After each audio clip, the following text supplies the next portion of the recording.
Ngayon, pasalamatan natin siya. Thank you, Jesus. Thank you, Lord God. Hallelujah. Dakilang Ama, aming Diyos, muli nagagalak ang aming mga puso, nagsasaya ang aming mga spirito, Panginoon, dahil sa inyong kabutihan sa amin. Salamat po muli sa isang linggo na nagdaan, na walang sino man sa aming Panginoon ang napahamak. Tunay nga po na patuloy niyong ipinararanas sa amin ang inyong habag, ang inyong biyaya, kung kaya kami nakatatayo sa lahat ng mga trials, sa lahat ng mga persecution, maging sakit o karamdaman. Panginoon, muli sa aming pagtitipon, manguna po kayo sa amin. Samahan niyo po kami, Panginoon, mula kanina sa aming pag-umpisa hanggang sa matapos. Hayaan niyo po ang iyong Espiritu ang kumilos, mangusap at magturo sa amin. Dalangin namin muli ang mga salita po ninyo sa aming buhay ay maghatid ng kalakasan, kagalingan sa lahat ng aspeto ng aming pangangailangan materially, physically, and spiritually. Kaya nananalig po kami ngayong hapong ito, Panginoon, ay minsan pa ay kami inyong pagpapalain. Kaya inaangkin namin ang lahat ng ito sa pangalan ng Jesus. Ito po ang aming samod dalangin sa ngalan ng Ama, ng Anak at ng Espiritu Santo. Amen and amen. Purihin natin ang Panginoon. Bago tayo magsiupo, ating munang babasahin itong mabuting balita ng Panginoon. Ang mabuting balita ng Panginoon according to Luke o Lucas chapter 18 from verse 1 to verse 8. Ulitin ko ang mabuting balita ayon kay Lucas o Luke chapter 18 verse 1 to 8. Ganito ang sinasabi. Isinaysay ni Jesus ang isang talinhaga upang ituro sa kanila na dapat silang manalangin lagi at huwag manghinawa. Sa isang lungsod, wika niya, may isang hukom na hindi natatakot sa Diyos at walang taong iginagalang. Sa lungsod ding yaon ay may isang babaeng balo na punta ng punta sa hukom at humihingi ng katarungan. Tinanggihan siya ng hukom sa loob ng ilang panahon. Ngunit nang malaunan ay nasabi nito sa sarili, bagamat hindi ako natatakot sa Diyos ni gumagalang kanino man, igagawad ko na ang katarungang hinihingi ng babaeng ito sapagkat lagi niya akong ginagambala. Baka pa ako mainis at paparito niya. At sinabi ng Panginoon, narinig ninyo ang sinabi ng masamang hukom? Hindi ipagkakait ng Diyos ang katarungan sa kanyang mga hinirang na dumaraing sa kanya araw-gabi, bagamat tila nagtatagal iyon. Sinasabi ko sa inyo, agad niyang igagawad sa kanila ang katarungan. Ngunit pagdating ng anak ng tao sa daigdig na ito, may makikita kaya siyang mga taong nananalig sa kanya. Let us read in the English version. One day, Jesus told his disciples a story to show that they should always pray and never give up. There was a judge in a certain city, he said, who neither feared God nor cared about people. A widow of that city came to him repeatedly, saying, give me justice in this dispute with my enemy. The judge ignored her for a while. But finally he said to himself, I don't fear God or care about people, but this woman is driving me crazy. I'm going to see that she gets justice because she is wearing me out with her constant requests. Then the Lord said, learn a lesson from this unjust judge. Even he rendered a just decision in the end. So don't you think God will surely give justice to His chosen people who cry out to Him day and night? Will He keep putting them off? I tell you, He will grant justice to them quickly. But when the Son of Man returns, how many will He find on earth who have faith? Purihin natin, pasalamatan natin ang Panginoon sa kanyang mabuting balita. Pwede na tayo makaupo, mga brothers and sisters. Habang papalapit na po yung ating 30th anniversary, there is a mixed emotion. Mixed emotion po. Mixed emotion kasi una, nakaka-excite kasi pagkatapos po ng pandemic ay ngayon lang tayo makakapag-celebrate ng parang malayang-malaya. No, hindi katulad ng last year anniversary natin, hindi masyadong face-to-face pa at naka-virtual lang po tayo. But at this time is para bagang sabik na sabik tayo, marami tayong excitement na gusto nating ma-catch up sa araw ng anniversary. Isang emotion pa ay yun nga, dahil sa lahat ng ginagawang ng preparation ng ating council members na nangangasiwa ng ating chapter is hanggang ngayon ay naghihintay tayo ng isang confirmation para sa venue. At sa mga visitors natin coming from Manila to Hong Kong, then transfer dito sa Macau. Tapos, alam naman natin pag ang occasion natin ay sumasabay ng New Year, alam niyo po yun, ng Chinese New Year, napakarami pong struggles. Kasi nga po, alam niyo na, yung mga booking ng venues at saka hotel para sa visitors, tapos yung mga pagkain. Sa bagay, kaya naman natin tiisin kahit walang pagkain, pero hindi naman natin matitiis din yung ating mga bisita. Amen? Kaya, these two mixed emotions or our situation, condition right now is nagsisend na ito sa atin that we need our prayers together. Let's pray together. Because ang jablo, alam niyo naman ang jablo, ayaw niya talagang maibigay natin yung pinaka-the best sa Panginoon. Kaya gumagamit din siya ng mga obstacles, hindrances. But it is about us kung tayo po ay magpapaapekto o hihina, babagal, mag-slow down o madi-discourage. Nasa atin po yun, mga kapatid. At ito po ang ating binuksan ngayon at binasa ko from Tagalog to English version para medyo malinaw ng konti. It's all about, ang ating topic is the power of persevering prayer. Ang kapangyarihan ng matyagang panalangin. Persevering, matyaga yata or nagpupumilit. Persevering, matyagang panalangin, kapangyarihan. Merong kapangyarihan doon sa porsigido, nagpupursige, hindi pinanghihinaan, nanlalamig at nagtsatsaga sa kanilang mga request, sa kanilang mga kahilingan. Mga kapatid, nagturo ang Panginoon dito sa atin, tinuturuan niya tayo na sabi niya po ay sa verse 1 kaagad. The verse 1 says, Jesus told His disciple a parable to show them or to teach them. Pati na rin tayo that they should always pray. Men, always pray tayo po yun and not give up or not to lose heart.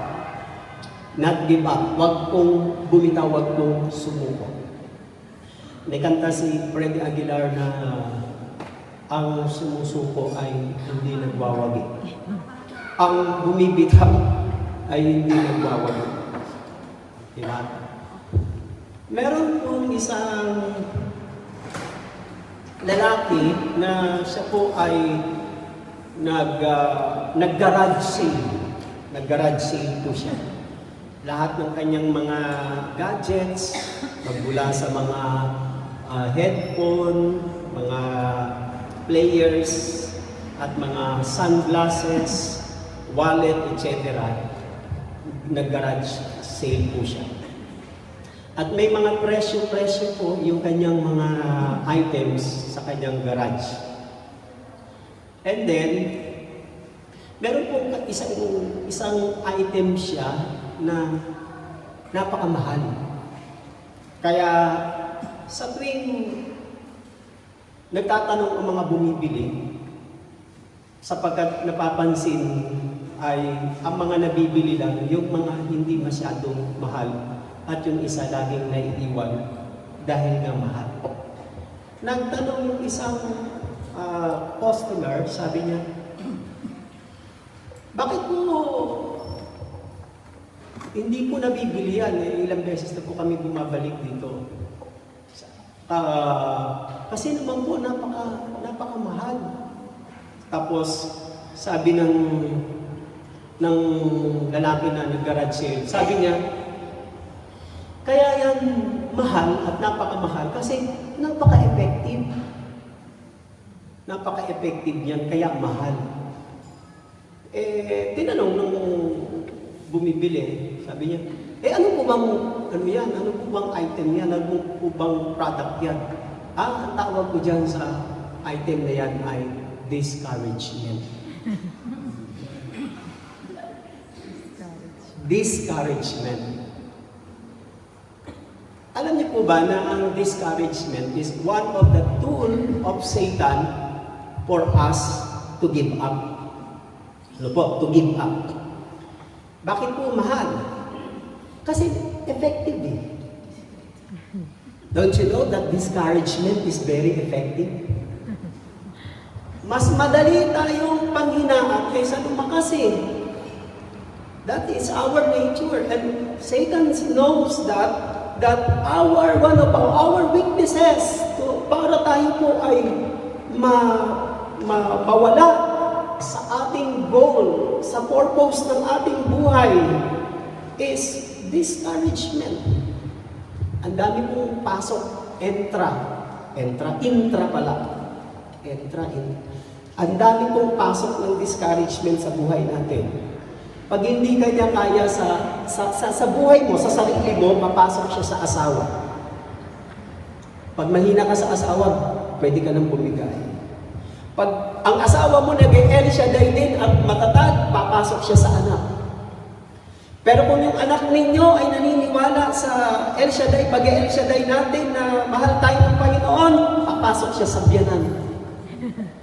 Kung ang biyanan ninyo ay naniniwala rin sa Panginoon sa El Shaddai at hindi niya kaya, papasok siya sa trabaho. And minsan nagkakaroon tayo ng problema sa trabaho. Well, kung okay ka naman sa trabaho, okay ka naman sa anak, sa pamilya, okay ka naman, papasok siya sa health. Kaya marami sa atin inuubo-ubo na. Ako po hindi halata, pero inuubo po ako sa gabi. Hindi lang halata kasi hindi napapadis. Pero sa gabi, inuubo ko, sabi ko, Lord, mukhang inuubo na rin yata ako, Lord. Mukhang buti na lang malago na yung lagundi sa terrace sa plant. Pag hindi siya, lagundi oregano pala. Pag alam niya na hindi niya kayang ibagsak sa karamdamang nararanasan natin, then papasok siya sa employer. Susundutin niya, kukurutin niya yung employer natin kahit alam natin okay naman relasyon natin, biglang magbubulat na lang tayo, nag-iba yung mood ng hangin sa ating employer. Napakaraming cycle sa buhay natin na makapasok ang discouragement. And the only solution in the Christian life para ma-overcome ang discouragement, ito po yung sinasabi ni Jesus, always. This is not seasonal, always. Sa sandaling na nakakaranas ka ng nahihirapan kang magdasal, sa sandaling nahihirapan kang magdasal, magbigay kahit ilang minuto, hindi naman concern ng Diyos sa mahaba eh. Ang concern ng Diyos sa atin is yung marunong kang mag-appreciate sa Kanya na siya yung buhay mo. Prayer is like breathing. When you stop breathing, you die. Tama? Ganun po ang ibig sabihin po doon. Always, ang gustong sabihin ni Jesus is, hindi naman yung 3 times a day, yung ibig sabihin, lagi kang nandoon na dumudulog sa Kanya ay pagpapakita ng pagtitiwala. Ang dami na kasi sa buhay natin, pumapalpak tayo mga kapatid. Kaya karamihan sa palpak ng buhay natin, maybe hindi niya kalooban. O kahit nagpe-pray tayo, pinipilter kasi ng Diyos. Every time we pray, pag nagpe-pray tayo, every time nagpe-pray tayo, sinasabi na hindi problema yung hinihingi natin. Ang problema lang, kasi pinipilter ni Lord, sinasabi ni Lord sa atin, pag nagpe-pray tayo, is that what you really need?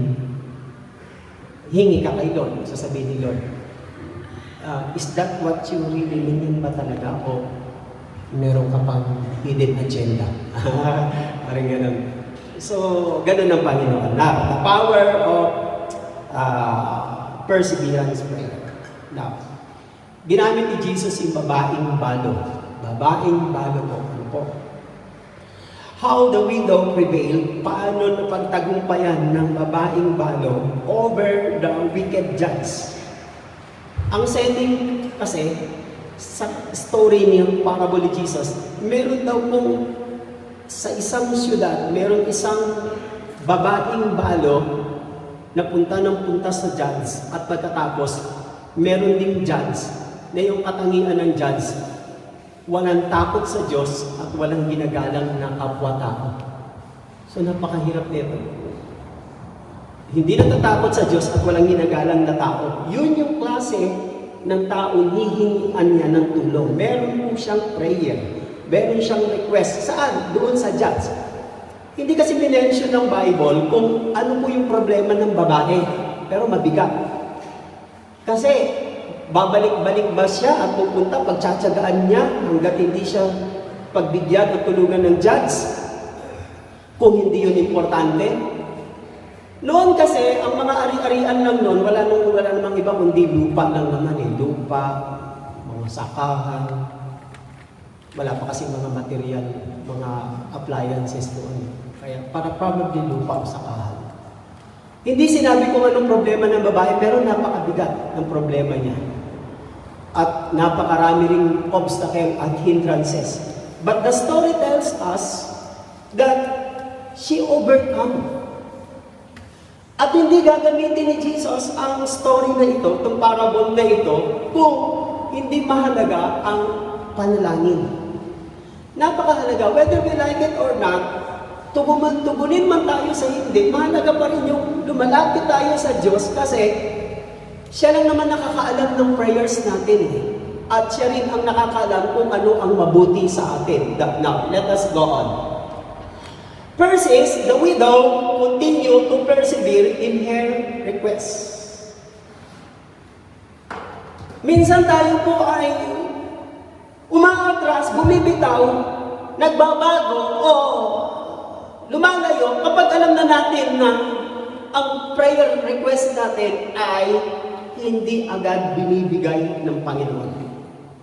Ang pagkasabi po kasi dyan sa my verse 3, and there was a widow in that town who kept coming to him. Sa Tagalog po ang nakalagay, merong babaeng byuda na punta sa hukom para humingi ng tulong. Get justice for my adversary. Keep coming. Oh, this is sa Tagalog, punta. That's the word. The widow continue to persevere. Hindi niya makuha sa isang araw, babalikan niya sa susunod. Hindi niya nakuha sa isang linggo, babalikan niya sa ikalawang linggo. Hindi niya nakuha sa isang buwan, babalikan niya sa isang sunod na buwan. Hindi niya nakuha sa isang taon, babalikan niya sa 2025. Keep coming, continually, o punta ng punta. Mga kapatid, kung alam mo ang hihingan mo ng tulong ay masama, walang ginagalang na kapwa-tao at walang takot sa Diyos, palagay ko, hindi ka nababalik. Hindi ka nababalik. Sa atin nga, di ba, ang hirap minsan tumulong sa atin. Pag tayo-tayo at mga mahal natin sa buhay. May mga taong ganito katuwiran nila. O, sabi ko, bakit hindi ka humingi ng tulong sa kapatid mo, sa pinsan mo, sa kamag-anak mo, sila ang mas maalwan sa buhay. Ay, naku, sis. Di bali na lang, sa iba na lang ako hihingi ng tulong. Bakit? Kahit kapatid ko yan, kamag-anak ko yan, pag humingi ka, pag talikod mo, ang daming hindi mo tayo humingi ng tulong. Bakit? Nakaka-offend. Tama ba? Kaya tayo, kahit na kadugo mo, kahit close mo, kung alam mo naman yung ugali na tulungan ka nga, pagkatapos na naman tulungan, pagtalikod mo, marami ka namang maririnig.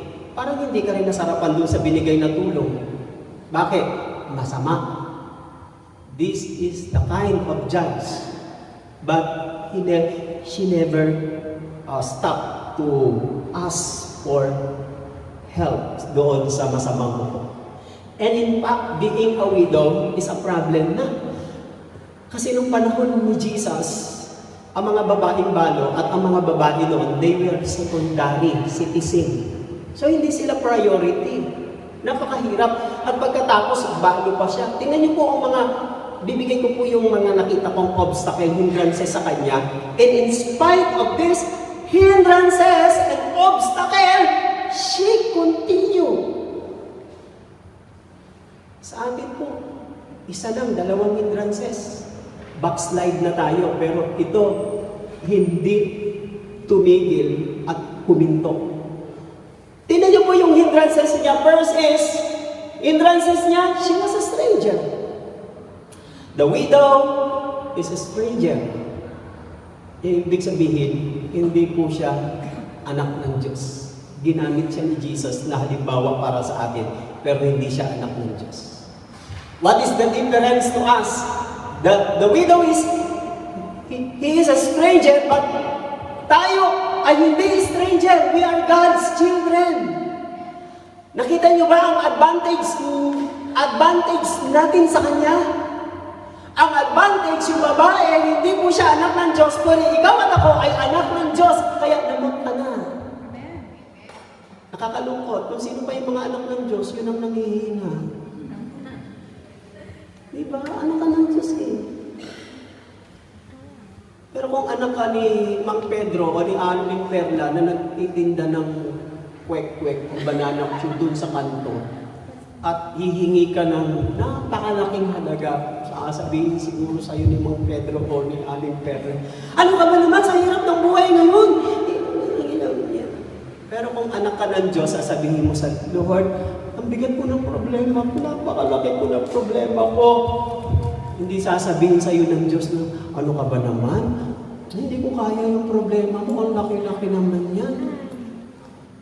Mga kapatid, this is our advantage. Another one, she had no access to judge.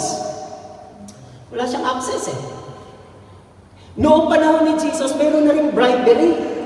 Kung may pera itong babaeng ito, maaaring yung assistant ng judge, pwede niyang i-under the table. Pakiibabaw naman yung aking ano ba? Doon kasi sa court, meron yung tinatawag na dock, yung parang tray. Kaya kikita ninyo, may mga tumatagal na mga bilanggo sa bilangguan na kahit maliit lang ang kaso at ang nauuna, yung mga malalaking kaso pero may pera. Kasi pag ano yung nasa ibabaw ng tray, yun ang unang ililitis. Kaya natatagalan. Bakit? Walang padulas. The widow, she had no access because wala siyang pera at wala rin siyang kaibigan. In fact, during the time of Jesus, the woman has a little standing before the law. Pag ikaw ang aapila sa korte, hindi ka tatanggapin ng korte yung babae. Kailangan magsama ka ng asawa mo o kaibigan mo. papakinggan ka na ng korte, tatakin, i-entertain ka na. Pero kung ikaw lang pupunta, hindi ka tatanggapin. Bakit? Hindi ganun priority sa kanilang babae. Yung pa lang, dapat nangihina na siya. Yung pa lang, dapat nadi-discourage na siya. Doon pa lang, dapat hihinto na siya. Hindi niya na itutuloy. Pero hindi sumuko. Another one, she had no friend at court to help to get her case. Wala siyang kaibigan. Saan siya hanap ng tulong? Wala nga siyang kaibigan, kaya siya na lang mag-isa, sigaw lang siya ng sigaw. Don't you know that we have a friend? Sabi ni Jesus sa John 15, hindi ko kayo tinuturing na alipin dahil yung alipin, hindi niya alam ang ginagawa ng kanyang Panginoon. Sa halip, tinuturing ko kayong kaibigan. Bakit? Kasi pagkaibigan, sinasabi mo sekreto mo. Tama? Oh, ganun ng Panginoon, kaibigan natin siya. Now, why we worry? Why we discouraged if we have a friend like Jesus? Amen? Palakpakan natin ang Panginoon. So, continue. Tuloy-tuloy siya. Every time na mararamdaman mo na parang nangihina ka at parang nag-i-slow down ka at parang nawawalan ka na ng pag-asa, pagpapakita na yon na yung presence ni Satan ay malakas na sa'yo. Pag alam ni Satan na meron kang persistent ka at nagpupursige ka, nagpapatuloy ka, kahit may problema ka, along the way, bibitaw na si Satan sa'yo. Bakit? Sabi ni Satan, ang dami ko nang ginawang binigay ng problema. Ayaw pa rin, ang kulit pa rin, atin pa rin ang atin. Anong ginawa mo? Binitawan ko na, tinigilan ko na. Doon na lang ako sa kapitbahay niya at sa mga kaibigan niya, mas madaling kumagat. Ngayon kita niya, napapansin niyo? Minsan ganun lang ang ikot ng buhay. Diba? Dalawa lang yan Sa mga kinukulit at makulit, dalawa lang yan. Either ikaw ang bumigay o siya ang bumigay. Tama ba? Ganun din yan sa pananampalataya natin pag challenge tayo ng demonyo. It's either ikaw ang bumigay o siya ang huminto. Diba? What is the tendency o natural reaction kapag hindi magandang dumarating sa buhay natin? Humihinto tayo. Diba? May ganun ang nangyayari. So, ang diablo, gumagawa siya ng mga hindrances, obstacle. Pero ang Diyos, gumagawa lang sa atin ng testing, mga kapatid. The second one is how the widow prevail over the wicked judge. The second one is the widow wearied the wicked judge with her constant request. Sabi po ng Luke chapter 18 verse 5, the widow wearied the wicked judge with her constant request. Sabi ng Luke chapter 18 verse 5, yet because this widow troubles me, dahil ginagambala ako ng babaeng ito, I will avenge her. Sasagutin ko na, tutulungan ko na siya, lest her by continual coming, she weary me. Baka sa kapaparito niya, nagagambala ako, baka sa kapaparito niya, ay mainis pa ako sa kanya. Mga kapatid, the widow keeps bothering the wicked judge. He keeps bothering. Saan na ba ako? At napabilis. And how did the judge respond to a widow's prayer? Ang ginagawa kasi ng babaeng ito is pinapakita niya sa judge na iniistorbo niya ang judge. Iniistorbo niya. Kaya sabi ng Bible, dyan sa may verse na yan dito sa may verse ng Sandali, nawala na. Sa may verse 5, sinabi, nawala yung verse ko. Hindi ko na ilagay, sorry.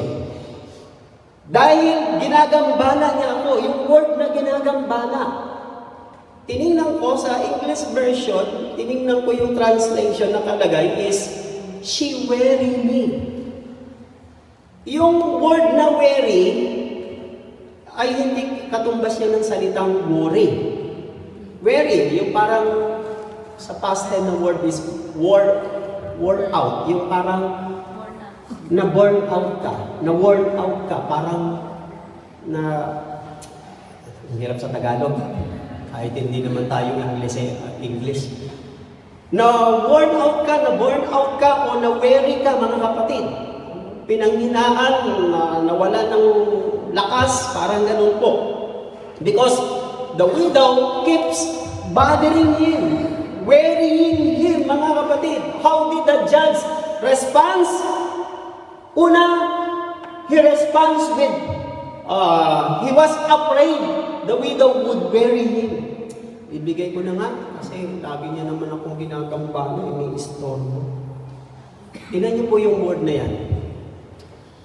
Ang 40 po kasi noon, ang disenyo ng 40 noon, tolda lang, tolda. Hindi katulad ng mga 40 natin ngayon, naka-soundproof, naka-acoustic yun, naka-soundproof. Kahit mag-ingay doon sa loob, hindi maririnig sa labas kahit nagsisigawan ko, nag-aaway na sa loob ng paglilitis. Ang 40 noon, tolda lang. Pwedeng lumipat sa kabilang taon yung judge with ganyang assistant, tapos itatayo uli yung tolda. Dalawang room lang. Yung unang room, nandun yung assistant, siya ang tagatanggap, at pagkatapos, yung the last room ay yung judge. Sa tuwing, sabi ng Bible, punta ng punta yung babae at nagsisisigaw, "Hoy, lumabas ka dyan, tulungan mo ako, get justice from my adversary. Tulungan mo ako." Dahil wala siyang pera, walang kapatid, walang asawa, walang pambayad. Ang hinihingi niya, tulungan siya. Kaya po wicked judge siya kasi siguro gusto niya ng bribery. Hindi siya PAW, hindi siya member ng PAW. Gusto niya talaga may bayad. Ngayon, yung judge na ito, every time na siguro nagpapahinga na siya o nagre-relax na siya, saka naman dumarating ang babae, hindi na siya makapagpahinga. That's why he troubles me, lest he weary me. Ang ibig sabihin na pressure yung judge, nasira yung rhythm niya, nasira yung routine niya. Siguro, kung mataba siya, nangayayat siya dahil sa kakaistorbo ng babae.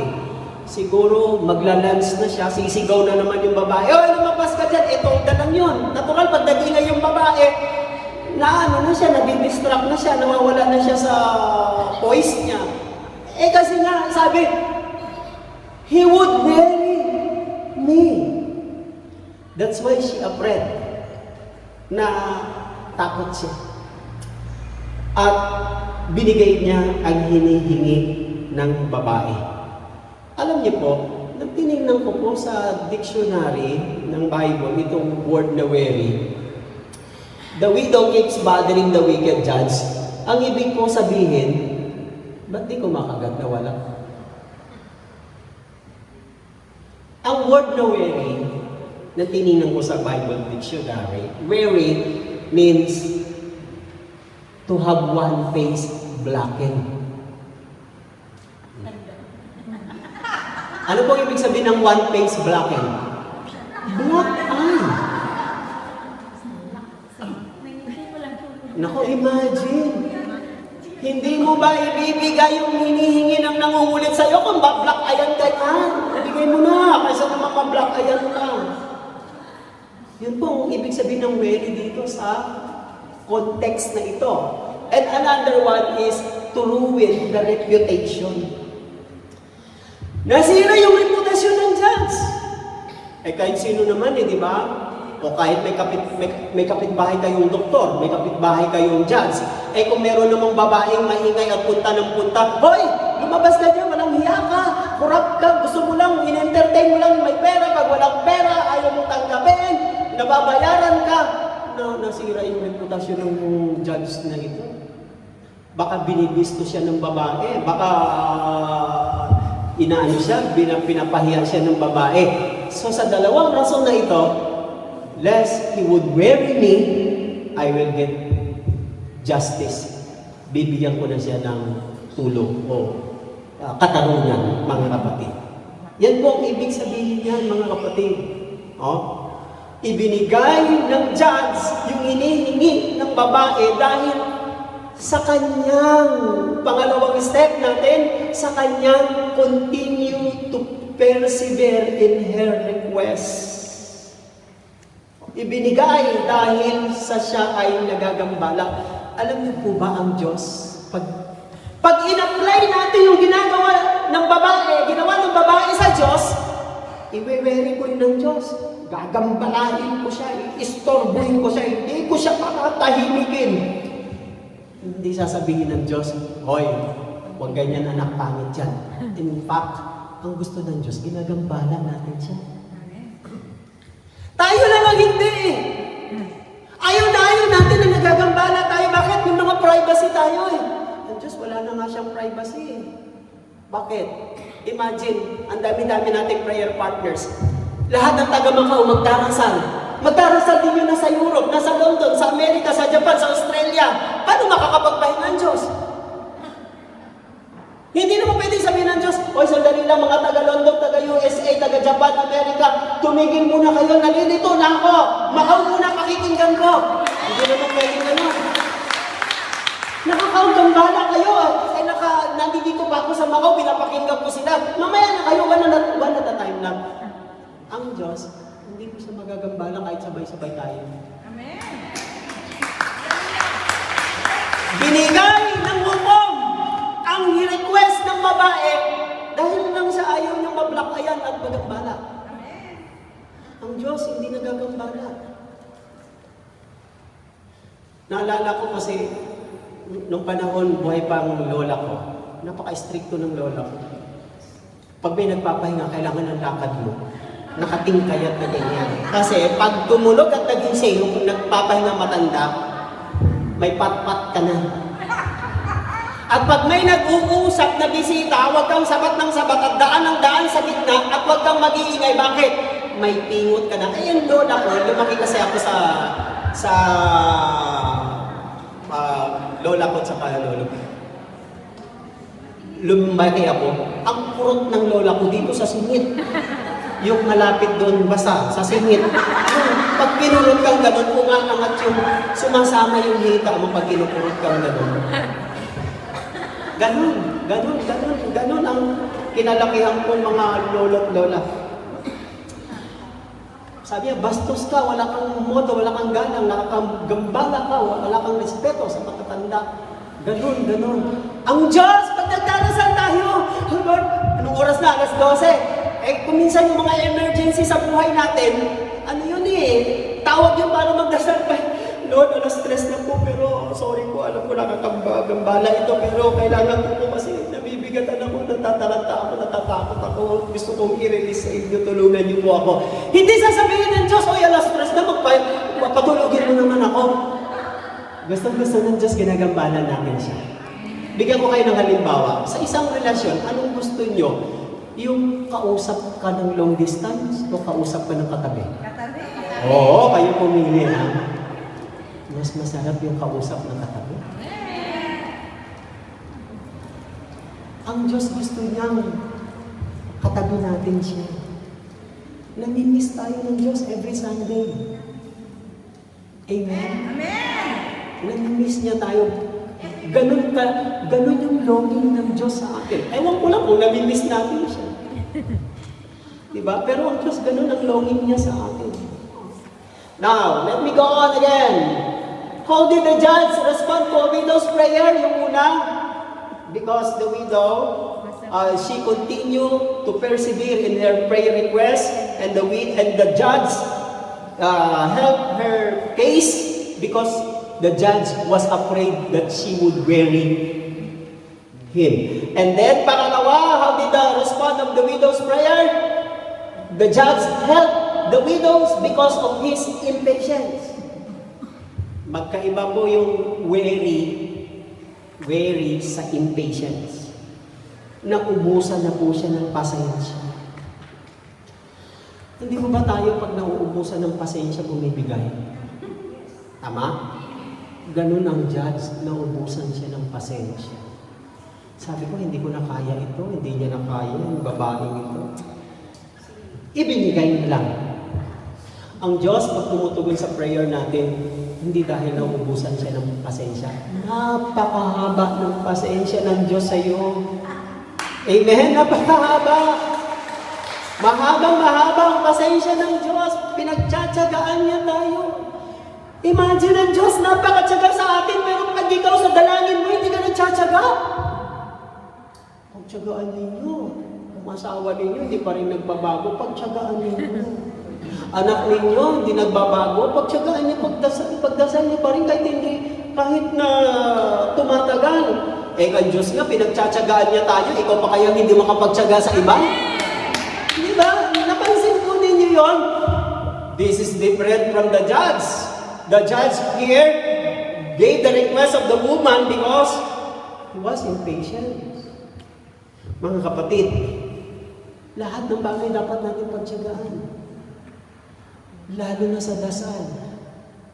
Hindi tayo nagdarasal na ang gusto natin yung ating kagad ang masusunod. It takes time. Bibilang ka pa ng ilang araw, ilang oras, ilang buwan, minsan taon. Hindi natin alam, but only God knows. Paano nga malalaman ng Diyos na matyaga ka? Eh kung lagi kang changeable, lagi kang nagda-doubt, di ba? Ibig sabihin, may power sa prayer eh. Kung minsan ng Diyos, tinetesting niya tayo siguro, kaya matagal, mga kapatid. Bakit? Kasi gusto niyang matuto tayong maghintay at magtiyaga. Eh kasi sa mundong ito, di ba, napapansin natin ang ating lifestyle, ang environment, ang culture, ay lahat halos makukuha mo na sa mabilisan. Noon, ang pinakamabilis na communication noon is telegram. 2 to 3 days, marireceive mo na.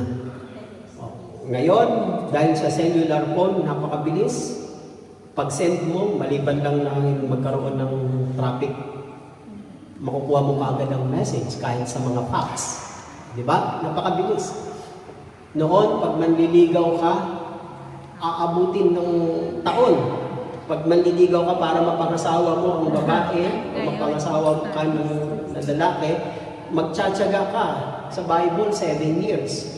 Noon, siyempre, aakyat ka, magsisibak ng kahoy, mag-iigib ng tubig, bago ka paniwalaan.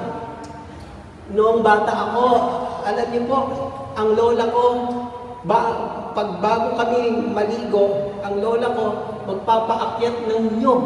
Tapos yung nyog, bibiyakin. Tapos kukudkurin.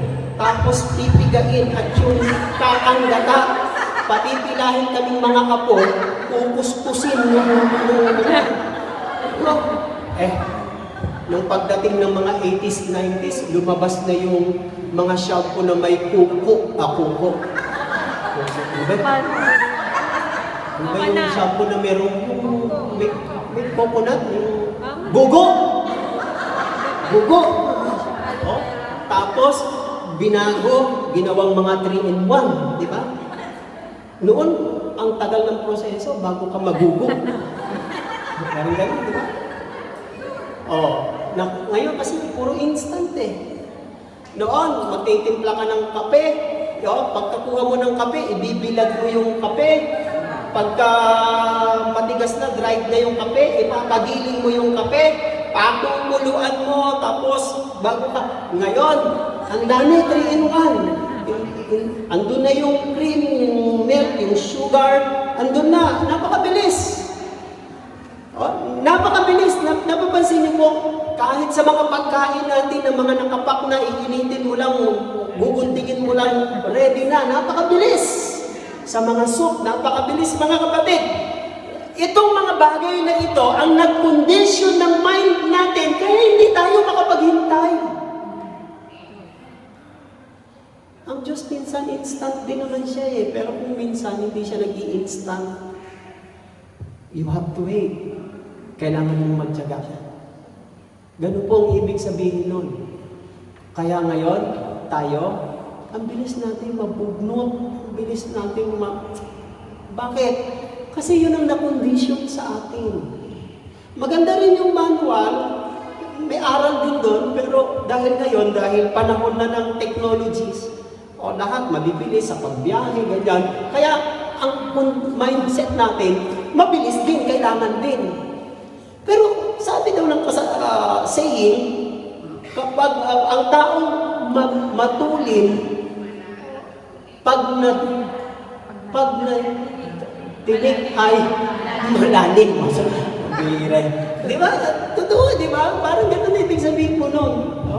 Kaya, yan po ang gustong ipakita sa atin ng Panginoon. Now, the last one, the third, panghuli. The widow, how the widow prevails over the wicked judge. Pangatlo and the last, the widow did not give up until her request was answered. Hindi sumuko, bumitaw hanggat hindi niya natatanggap ang kanyang request. Question. Yung bang hinihingi natin kahit na matagalan, kahit na mahirapan tayo, ipagkakaloob pa rin ng Diyos? Yes. At kung minsan yung ipagkakaloob ng Diyos sa atin ay hindi nangangahulugan, sakto doon sa hiningi natin. Kung minsan, sasagutin ka niya, tutugunin ka niya kahit hindi yun sa inaasahan mo na yun ang hinihingi mo. Kasi, ang duty lang natin, lumapit, manalangin at humingi. Ang Diyos naman, ang tutugon ng mas mabuti sa atin. Hindi ang Diyos concerned sa hinihingi, sa laman ng prayer natin. Concerned din ang Diyos sa magiging epekto nito sa atin. Parang ganun eh. Diba? Halimbawa kayong parents, hindi kayo magbibigay sa hinihingi ng anak ninyo na makakasama sa anak ninyo. Ganun ang Diyos. Pwede niyang palitan. Nasa sa atin na lang yun kung paano natin tatanggapin. Ang lamang kasi ng Diyos sa lahat ganito. Alam ng Diyos yung hinihingi mo sa Kanya, pero yung alam ng Diyos na ibibigay niya mabuti sa iyo, hindi mo alam. Ang nasa isip natin, yung tama at magpapakakabuti sa atin, yun ang nasa isip natin. Pero mas lamang ang Diyos yun ang nasa isip mo, makakabuti sa iyo.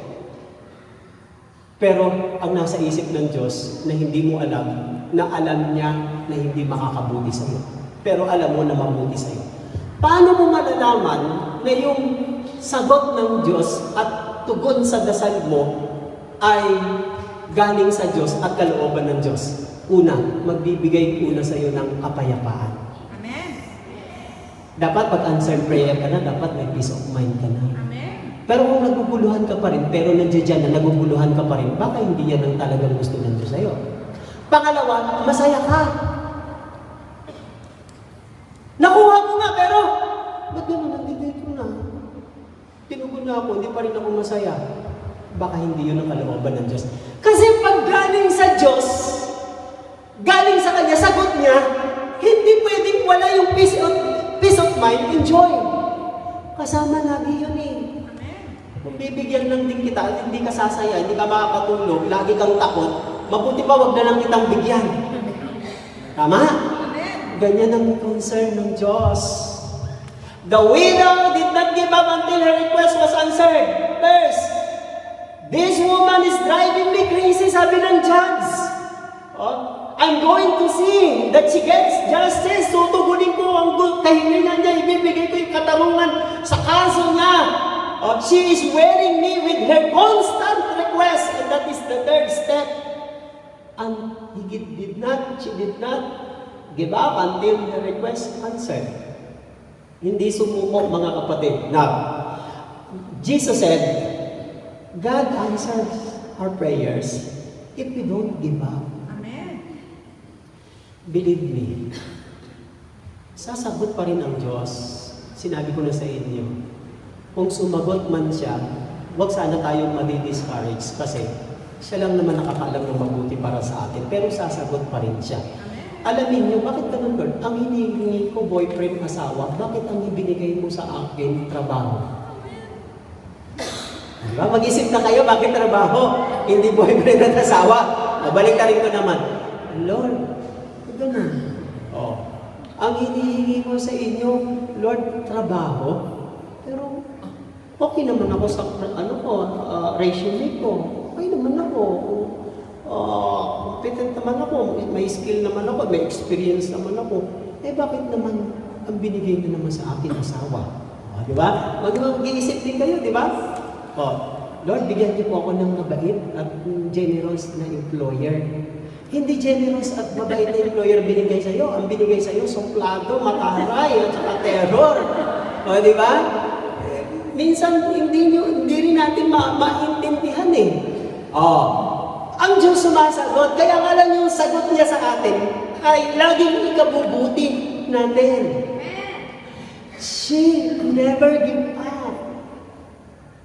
May maganda akong nakitang ilustrasyon sa Bible about sabi ng verse 7 po yan, hindi po yan 17. Ang text natin, Luke 18, verse 7. And will not God give justice? Hindi ba ipagkakaloob ng Diyos ang katarungan o answered, sagot sa kanyang mga hinirang na dumaraing sa kanya araw-gabi, bagamat tila nagtatagal yon? Is there a delay here? Yes. Though it seems to be taking a long time, though it bears long with them. Yung pong ibig sabihin po niyan. Yung prayer natin, hinihingi natin, ibibigay rin naman ng Diyos kung hindi tayo susuko, bagamat nagtitagal yun araw-gabi. Ibig sabihin, may sagot pa rin ng Diyos kahit nagtatagal, kasi siya nga lang nakakaalam ng tama't mabuti. If we do not give up, paano ngayon? Let's say, inilabas mo na lahat ng lakas mo, ganyan. Sabi mo, Lord, isang taon na po ngayon. Parang ayoko na. Di, huminto ka. Bumitaw ka sa El Shaddai, huminto ka. The following Sunday, naka-ready na ang Lord. Sabi niya, alam ko dito lang nakaupo yun.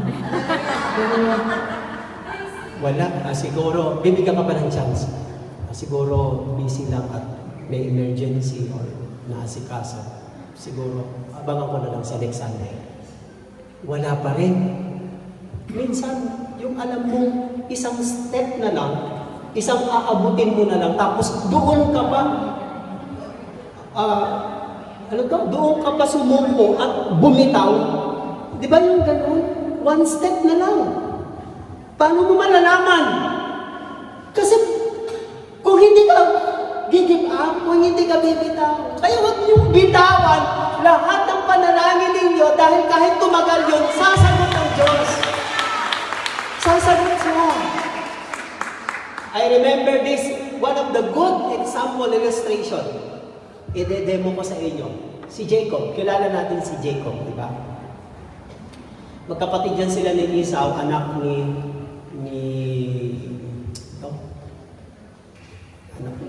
Abraham, si Isaac. Yun na si Jacob na. Dinitrace ko lang. Sabi ng Genesis 32, 22, 28, story niya po ito. Nang makatagpo niya ang Diyos sa lugar ng Bethel. Jacob wrestles with God. Nakipagbulo siya, nakipag-wrestling siya sa Diyos. Bago po siya pagpalain ng Diyos, ang haba ng journey niya, tumakas kasi siya. Alam niyo po ba ang kaso ni Jacob? Tumakas siya kasi dinaya niya yung kuya Esau niya. Doon sa birthright, sa blessing ng father nila, ng paglilipat ng blessing ng Diyos. Si Esau medyo mabalahibo at amoy tupa. Ang ginawa, nakipagkunayban si yung nanay. Kasi yung nanay kampi sa bunso. Hindi doon sa panganay, sa bunso ang type ng nanay. Ang type ng tatay, yung panganay. Ang ginawa niya, anak, magpahid ka, maglagay ka ng balahibo sa skin mo kasi matanda na si Jacob at malabo ng mata. Lagay mo yun, tapos magpahid ka ng yung langsa ng tupa ng hayop. Lapit ka kay daddy mo at hingin mo yung blessing.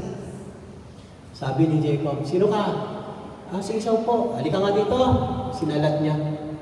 Mukhang mabalahibo pero yung boses, hindi naman Esau. Ako po ito, tatay. Ako po ito. Inamoy. Amoy hayop. Hayop ka nga. Joke lang. Ikaw nga si Esau.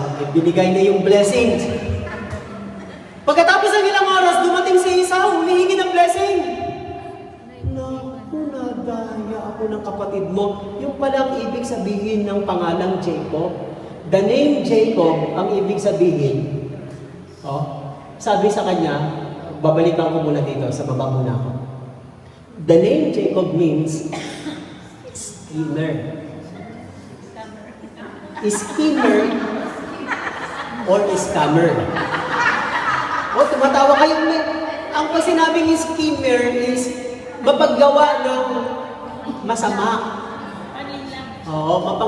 Mapanira, schemer.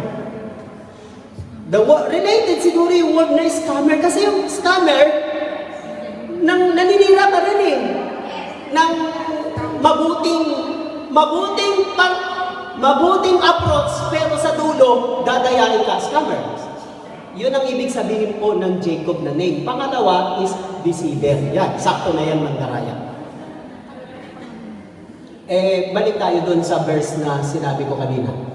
Sabi dyan sa verse 27, habang natulog po siya doon sa lugar ng Bethel ngayon, nagpakita sa kanya ang anghel ng Diyos. Ang ginawa niya na nakita niya nga ang anghel ng Diyos, sinunggaban niya ngayon. Sabi niya, nakipag-wrestling na siya, sabi niya, hindi kita bibitawan hanggat hindi mo ako beblessingan, hindi mo ako babasbasan. Sabi ng Diyos sa kanya, what is your name? Ano pangalan mo? Tinitest siya ng Diyos sa pamagitan ng anghel kung anong pangalan mo kasi alam niya pangalan niya, mandurugas, mandaraya, scammer siya. Anong pangalan mo? Sabi niya, your name will, sabi niya, Jacob po. Ang ibig sabihin nun, isa pong mandaraya, scammer po. Ang dami kong dinugas, ang dami kong niloko. Okay, sige. Total, umamin ka na sa akin kung anong pangalan mo. Ngayon, hindi na Jacob pangalan mo, kundi Israel na. Nababasa niyo po dyan? Ayan Israel na. Yung salitang Israel, ang ibig sabihin po noon ay one who wrestles with God. Isang nakipag-bulok, nakipag-wrestling, nakipag-punyagi, nakipag-brasuhan sa Diyos or God's tribes. Pag sinabing tribes, ibig sabihin, Diyos na nagpursige. Pagpupursige, yan mong ibig sabihin ng Israel. Actually, sabi ng anghel sa story na yan, aabuti na sila ng madaling araw. Ang anghel ayaw makita ng iba. Bago dumating ang araw, sumikat ang araw, gusto niyang bitawan na siya ni Jacob. Ang ginawa ng anghel, hinampas siya sa tadyang. Hinampas. Masakit at halos mabalian siya nang hinampas siya ng anghel. Sabi niya, hindi talaga kita bibitawan hanggang hindi mo papalitan yung pangalan ko at hindi mo ako i-bless. Sabi ng anghel, sige na nga, kulit mo talaga. Ang kulit mo? Sige, bibless na kita. Papalitan ko ng pangalan mo, i-bless kita. Bitawan mo lang ako. Ngayon, hindi na Jacob pangalan mo, kundi Israel na. Kaya pinagpala ng Diyos si Jacob kasi hindi siya nagpaawat. Nagpursige siya, hindi siya gumibab, hindi siya sumuko. You want a blessing? Don't give up. Huwag kang bumitaw. Gusto mo pala ng blessing. That's why God blessed Jacob because he don't give up. He did not give up. Hindi siya bumitaw, sumuko. Gusto mo pala ng blessing? Pagpalain niyo po ako, pagpalain niyo po ako, Lord. Gusto mo palang pagpalain ka? Bakit ka bitaw ng bitaw? Bakit ka atras ng atras? Bakit ka lumalayo? Gusto mo palang pagpalain ka eh. Kung gusto mo pagpalain ka, tumabi ka na tumabi sa Diyos. Amen? Ganun yung ibig sabihin nun eh. All things are parallel in this world. Pag tumabi ka sa kalabaw na maputi, mabubutikan ka. Pag tumabi ka, pumunta ka sa kusina, tumabi ka sa mga kawali at kaldereng maiitim sa plat, maiitiman ka. Pag tumabi ka sa mga marites ka. Pag tumabi ka sa mga pinagpapala ng Diyos, mahahawaan ka, pagpapalain ka. Ganun ang ibig sabihin nila. Tabihan mo ng tabihan si Brother Mike. Pag hindi transfer sa iyo yung blessing ni Brother Mike. All things are parallel. What happens in the physical world, it also happens in the spiritual world. Huwag kang tumabi sa mga mapagduda. Huwag kang tumabi sa mga mapaghinala. Huwag kang tumabi sa mga discouraged. Bakit? Huwag kang tumabi sa mga malulungkot. Huwag ka rin tumabi sa mga mayayabang. Ang tabihan mo, yung pinagpapala ng Diyos. Amen. Don't give up. Amen? Mga kapatid, how did God answer our prayers? Paano nga ba sinasagot ng Diyos ang ating dalangin? For His glory and for our good. Eto na. Konti na lang.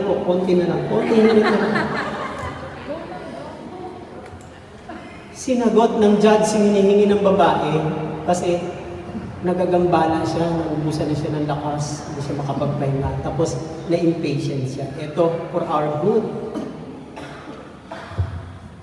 Pag nananalangin tayo sa Diyos at sinasagot niya tayo, tandaan niyo ito, hindi niya pwedeng ihiwalay ang karangalan ng pangalan niya.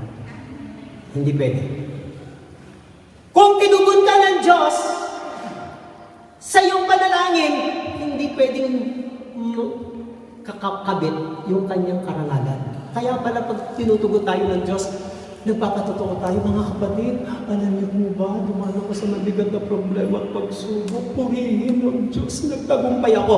O kaya ka tinugon ng Diyos para maparangalan ang kanyang pangalan. Amen! Hindi lang kanyang pangalan, para rin sa kabutihan natin.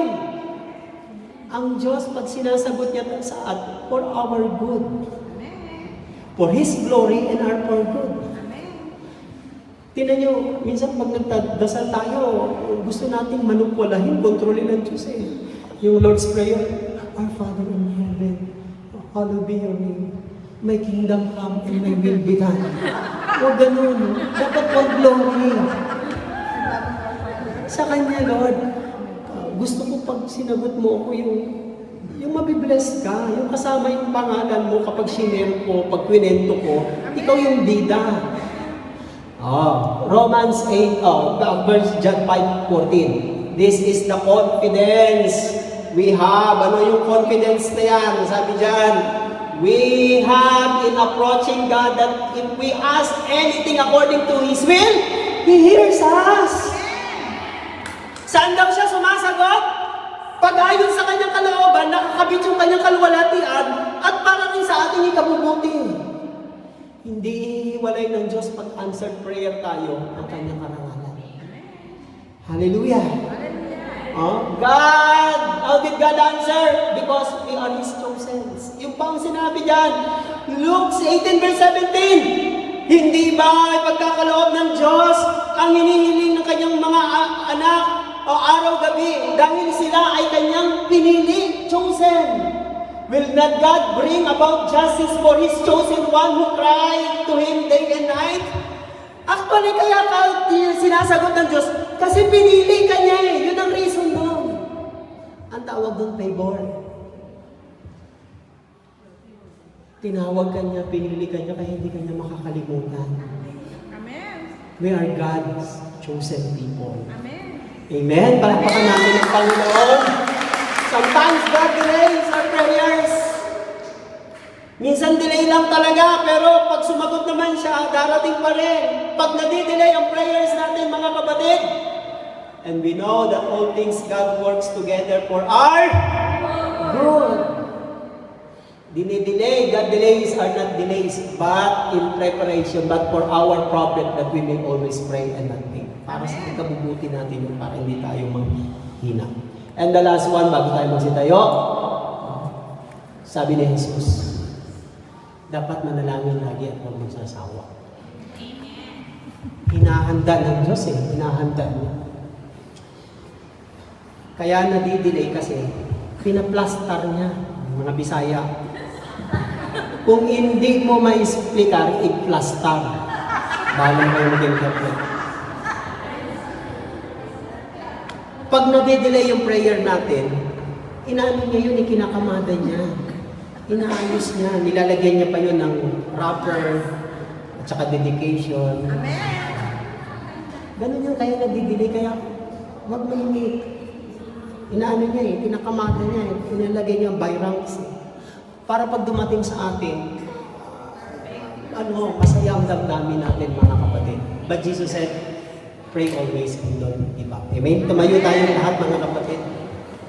Panginoon, salamat po sa mga salita ninyo na nag-i-inspire sa amin to go on. Panginoon, china-challenge po kami, Panginoon, ng babaeng balo na ito na magpatuloy. Siya nga, Panginoon, hindi tumigil, hindi huminto, nagtiis, nagtiyaga hanggat sa siya ay makaranas ng tugon sa kanyang pangangailangan. Kayo lang po ang nakakaalam ng tama, mabuti at maganda para sa amin. Bigyan niyo po kami ng ganitong espiritu ng katatagan, Panginoon, dahil kayo po ang nakakaalam ng mga bagay na nararapat, mabuti at nakakapagbigay ng kagalakan sa puso namin. Pagpalain niyo po lahat ng aming mga dala, mga kahilingan, pati ang aming mga handog. I-bless niyo po, Panginoon. Pagpalain niyo po kasama ang aming trabaho, ang aming employer, pati po ang aming mga loved ones. Tinataas po namin sa inyo ang darating naming anibersaryo, Panginoon. Sa inyong pong mga kamay namin pinagkakatiwala at umaasa kami, Panginoon, na kayo ang Diyos na sumasagot, tumutugon ng mabuti para sa amin. Salamat, ito pong aming samantalangin sa pangalan ni Jesus, sa ngalan ng Ama, Anak at ng Espiritu Santo. Amen and Amen.